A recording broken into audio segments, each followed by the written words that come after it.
दोस्तों, प्राचीन आर्टिफैक्ट्स तो आपने कई देखे होंगे, पर जिन प्राचीन आर्टिफैक्ट्स के बारे में आज मैं आपको बताने वाला हूँ वो वाकई बहुत बेहतरीन है, क्योंकि इनमें यूक्रेन में युद्ध के दौरान खोजे गए एम्फोरा से लेकर ब्रॉन्ज एज तक के कई ऐसे प्राचीन आर्टिफैक्ट्स शामिल हैं जिन्हें देखकर आप अमेज रह जाने वाले हैं। तो चलिए शुरू करते हैं आज की इस मजेदार वीडियो को। नंबर 10। दोस्तों, आप सभी जानते हैं कि यूक्रेन अभी रशिया के साथ वॉर के हालातों से गुजर रहा है। ऐसी सिचुएशन में वहां आर्कियोलॉजिकल डिस्कवरीज हो पाना बहुत कठिन है। आपको बता दें कि वहां ऐसे कठिन हालात में भी एक आर्कियोलॉजिकल डिस्कवरी हुई है। दरअसल जब यूक्रेनियन सोल्जर्स ओडेसा नाम की जगह पर दुश्मनों से बचने के लिए गड्ढा खोद रहे थे, तभी उन्हें एंशिएंट ग्रीक एम्फोरा मिले, जिन्हें देखकर वो सारे सोल्जर्स चौंक गए। ये सोल्जर्स यूक्रेनियन 126 टेरिटोरियल डिफेंस के मेंबर्स थे, जिन्होंने इस डिस्कवरी के तुरंत बाद आर्कियोलॉजिकल एक्सपर्ट्स और म्यूजियम के मेंबर्स को इसकी जानकारी दी। अगर हम एक्सपर्ट्स की माने तो ये आर्टिफैक्ट्स लगभग 2500 साल पहले के बताए जा रहे हैं। उस समय ओडेसा को ओडेसा के नाम से जाना जाता था, जिसे कि रोमन्स के द्वारा खोजा गया था। इंटरनेशनल ऑब्जर्वर्स का कहना है कि यूक्रेन और रशिया के कॉन्फ्लिक्ट की वजह से 120 से ज्यादा कल्चरल इंपॉर्टेंट साइट्स डैमेज हो गई, जो आर्कियोलॉजिस्ट के लिए एक बहुत बुरी खबर है। नंबर 9। अब हम आपको एक ऐसी डिस्कवरी के बारे में बताने वाले हैं जो कि आज तक एक मिस्ट्री बनी हुई है। दरअसल ये discovery south west United state of America की टस्कन सिटी में एक फार्मर के द्वारा नवंबर 2016 में की गई थी। दरअसल उसने वहां से एक एंशिएंट फिगरिन को खोजा था। हिस्टोरियंस का कहना है कि इस क्ले फिगरिन्स को फर्टिलिटी सिंबल्स के रूप में बनाया गया होगा, क्योंकि ये दिखने में आदमी के गुप्त अंगों के जैसे दिखाई देते हैं। इन आर्टिफैक्ट्स को किसने बनाया होगा ये जानना तो इम्पॉसिबल है, लेकिन माना जा रहा है कि इन फिगरिन को इस रीजन में लगभग 3000 साल पहले रहने वाले फार्मर्स के द्वारा बनाया गया होगा। इस रीजन में इन्हीं आर्टिफैक्ट्स के जैसे कई बड़े बड़े आर्टिफैक्ट्स होने की बात कही जाती थी, जिनमें से कुछ को 2006 में और कुछ आर्टिफैक्ट्स को 2008 में खोजा जा चुका है। दरअसल आज तक साइंटिस्ट इन आदमी के गुप्त अंगों के जैसे दिखने वाले आर्टिफैक्ट्स को बनाने का मकसद खोजने में लगे हुए हैं। नंबर 8। दोस्तों, चलिए अब हम एंशिएंट वॉरियर्स की एक ऐसी स्वॉर्ड के बारे में बात करने वाले हैं जो कि आज तक एक रहस्य बनी हुई है। इस तरह की एंशिएंट वाइकिंग स्वॉर्ड्स ज्यादातर स्कैंडिनेविया और यूनाइटेड किंगडम में पाई जाती है और सबसे कम टर्की में पाई जाती है। ऐसी ही एक एंशिएंट वाइकिंग स्वॉर्ड को आर्कियोलॉजिस्ट ने एंशिएंट सिटी ऑफ पटारा से 2018 के अंत में खोजा है।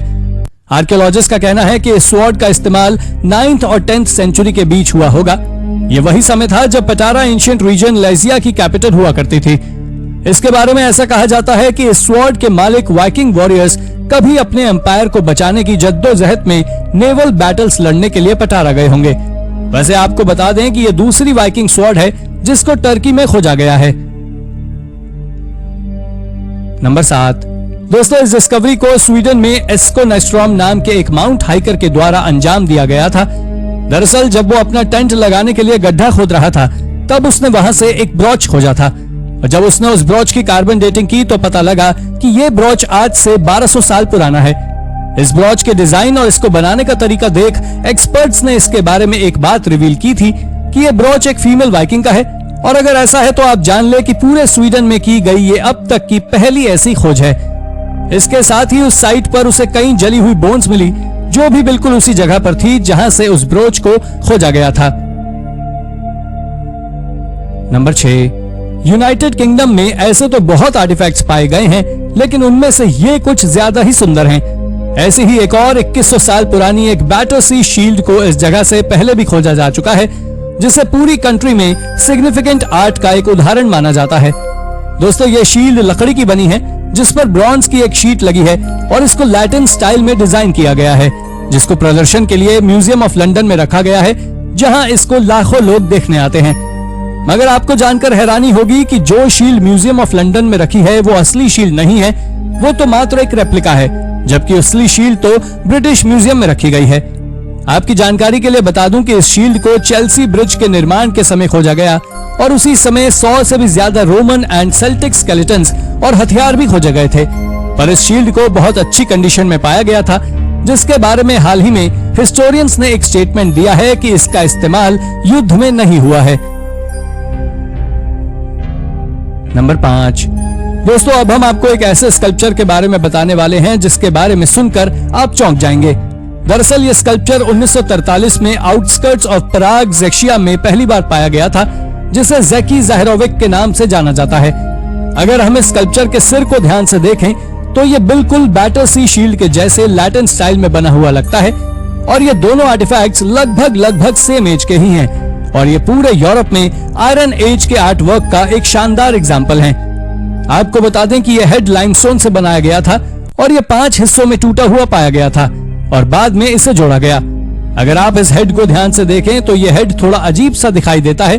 इसमें मुस्टैच है और उल्लू की तरह इसकी आंखें भी हैं, कान कमल के फूल जैसे हैं और इसके बाल घुंघराले हैं। वैसे आप इस स्कल्पचर के बारे में क्या सोचते हैं?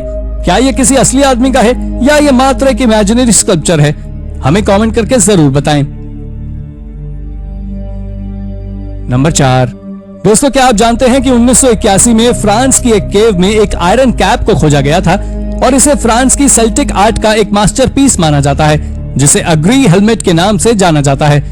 आपको बता दें कि इसके सरफेस को आयरन से बहुत केयरफुली कवर किया गया है और इसमें ब्रॉन्ज के बैंड्स का भी इस्तेमाल देखने को मिलता है और तो और डेकोरेशन के लिए प्योर गोल्ड का उपयोग भी किया गया है। इसके साथ ही इसके कोरल को भी सिल्वर से बनाया गया है। अगर हम आर्कियोलॉजिस्ट और हिस्टोरियंस की माने तो ये लगभग 2370 साल पुरानी बताई गई है, जिसे कि आज हम म्यूजियम में देख सकते हैं। जब इस हेलमेट को पहली बार तब डिस्कवर किया गया था तो ये टुकड़ों में मिला था, बाद में इसे जोड़ा गया और फिर इसे रिकंस्ट्रक्ट किया गया। कई हिस्टोरियंस इस हेलमेट को प्री रोमन के समय का भी बताते हैं। नंबर 3, दोस्तों अब हम आपको एक और ऐसे हेलमेट के बारे में बताने वाले हैं जिसे सेल्टिक आर्ट के साथ बनाया गया था। इस हेलमेट का नाम वाटरलू हेलमेट है, क्योंकि यह हेलमेट इंग्लैंड के लंदन में थेम्स रिवर में वाटरलू ब्रिज से साल 1868 में डिस्कवर किया गया था। यह हेलमेट इंग्लैंड में खोजा गया प्री रोमन एरा के समय का, यानी लगभग 2100 साल पुराना पहला आर्टिफैक्ट है। आपको बता दें कि यह हॉर्न हेलमेट ब्रॉन्ज की बहुत मोटी शीट से बनाया गया था, जिसके बारे में एक्सपर्ट्स का मानना है कि इन्हें बैटल्स में पहनने के लिए बनाया गया होगा, लेकिन ये बहुत इम्प्रैक्टिकल लगता है क्योंकि इस हेलमेट का सर बहुत छोटा है, जो कि किसी छोटे बच्चे को ही पहनाया जा सकता है। पर कई आर्कियोलॉजिस्ट का मानना है कि इस हेलमेट को सेल्टिक गॉड्स की वुडन स्टैचू को पहनाया जाता था। आपको जानकर आश्चर्य होगा कि अब तक इंग्लैंड में कुल 3 ही आयरन एज के हेलमेट पाए गए हैं, जबकि ये हॉर्न हेलमेट पूरे यूरोप का एकमात्र हेलमेट है। नंबर 2, दोस्तों अब हम बात करने वाले हैं चाइना के स्टोन ड्रम्स के बारे में, जो चाइना में खोजे गए अब तक के सबसे अनयूजुअल एंशिएंट आर्टिफैक्ट्स में से एक है।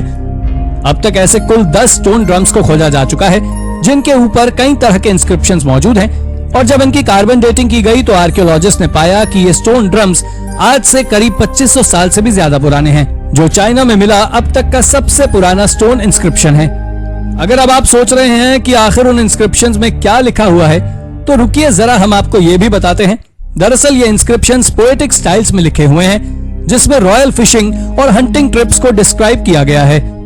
दोस्तों इन स्टोन ड्रम्स के बारे में चाइना के रिटन रिकॉर्ड्स में कहीं पर भी जानकारी नहीं है कि इन्हें किसने कार्व किया था और कब किया था, और शायद इसी कारण से ये आर्टिफैक्ट्स आज हमारी वीडियो में शामिल हैं। नंबर 1, ये आर्टिफैक्ट भी एक एट्रुस्कैन डिस्कवरी है, जो कुछ और नहीं बल्कि मोंटिलियन चैरियट है। दरअसल ये मोंटिलियन चैरियट वर्ल्ड हिस्ट्री में की गई अब तक की सबसे बड़ी आर्कियोलॉजिकल डिस्कवरी है, क्योंकि यह चैरियट 530 बीसी के समय का है। आपकी जानकारी के लिए मैं बता दूं कि इस चैरियट को साल 1902 में मोंटिलियन डी सिप्लाटो नाम में एक इटालियन टाउन में खोजा गया था, जो आज के समय न्यूयॉर्क सिटी के सबसे पॉपुलर म्यूजियम यानी कि मेट्रोपॉलिटन म्यूजियम में रखा गया है। आप जान लें कि अब तक 100 से भी ज्यादा एट्रुस्कैन चैरियट को खोजा जा चुका है, जिसमें से 6 चैरियट्स के पूरे पार्ट्स मिले हैं, लेकिन ये मोंटिलियन चैरियट अब तक का सबसे अच्छी तरह से प्रिजर्व चैरियट है। ये चैरियट भले ही लकड़ी से बना हुआ था, लेकिन इसके बावजूद भी इसके ऊपर ब्रॉन्ज की एक ठोस लेयर मौजूद थी, जिसकी वजह से ही ये वाकई एक बहुत बड़ी खोज है। तो दोस्तों ये थी हमारी आज की एक और इंटरेस्टिंग वीडियो। अगर आपको ये वीडियो पसंद आई हो तो इसे लाइक करें और हाँ, जाते जाते चैनल को सब्सक्राइब जरूर कर दीजिएगा। Thank you for watching.